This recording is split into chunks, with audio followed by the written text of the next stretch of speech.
This is Nathan Freeland, president of Reach Consulting.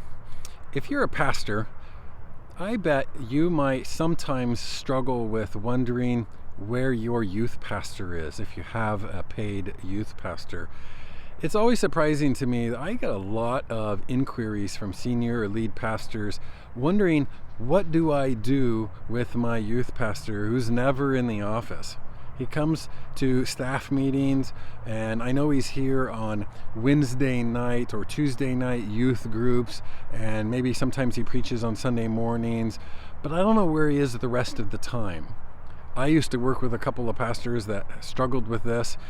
There was always tension between the senior pastor and the youth pastor of whether the youth pastor needed to be in the office from 8 to 5, like the senior pastor did. I just want to encourage you to realize and recognize that most of the time, except for Sunday mornings, most ministry doesn't happen at the church office. It's pretty rare that it does.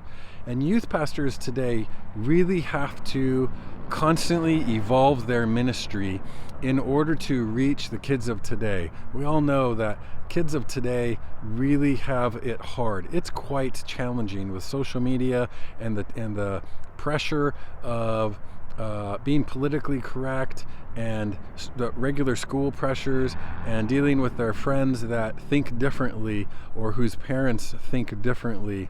It is a challenge for today's youth, and our youth pastors have to constantly evolve what it is that they're doing so that they can reach more kids with the gospel. That is usually not in the church office. I'd really encourage you to allow them and encourage them to go out to the sports games, go to the high schools or the junior highs, go to the Starbucks or the other coffee shops where the kids are. They need to go where the kids are in order to reach them. Judge your youth staff by their productivity and how they're growing their ministry and how they're reaching the kids and the youth of today, not whether they're in the office from 8 to 5, because if that's how you're judging them and grading them, you're both going to be unhappy and your ministry is going to suffer. I talk about this in much more detail in my book called Church Business: Making the Business of Church Easier, Simpler, and Much Less Painful.